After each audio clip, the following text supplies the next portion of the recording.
येत्या 1 एप्रिल पासून वीज स्वस्त होणार। वाढत्या वीज दरामुळे त्रस्त असलेल्या नागरिकांना आता मोठा दिलासा।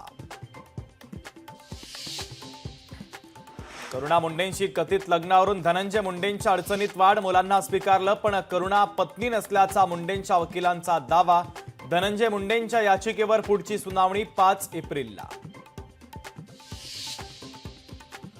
नाशिकमध्ये कुंभमेळा आहे म्हणून मी जर पालकमंत्री असलो तर अधिक गती देता येईल। गिरीश महाजनांचं पालकमंत्री पदाच्या संदर्भात सूचक वक्तव्य। उशिरा का होईना आता सगळ्यांना कळू लागले बाळासाहेबांच्या विचारांची शिवसेना कोणाची आहे। ठाकरेंच्या पदाधिकाऱ्यांना भिंग घेऊन शोधावं लागतंय। उदय सामंतांनी उद्धव ठाकरेंना डिवचलं। पंतप्रधान नरेंद्र मोदींचा महत्वाकांक्षी स्मार्ट सिटी प्रकल्प गुंडाळण्यात येणार। केंद्र सरकारचा निधी न मिळाल्यानं मालमत्ता पालिकेकडे हस्तांतरित केली जाणार। गुढीपाडव्याच्या मुहूर्तावर ठाकरे तोफ धडाडणार। मनसेच्या गुढीपाडवा मेळाव्याची जोरदार तयारी। राज ठाकरेंच्या निशाण्यावर कोण याकडे महाराष्ट्राचं लक्ष।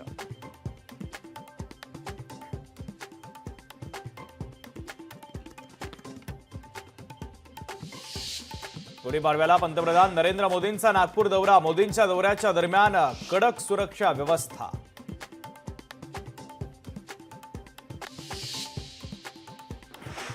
भूकंपाच्या प्रकोपानं कोलमडलेल्या म्यानमारला भारताकडून मदतीचा हात। म्यानमारला सावरण्यासाठी भारताचं ऑपरेशन ब्रह्मा। भारतातून 15 टन साहित्याची पहिली खेप यांगूनमध्ये दाखल।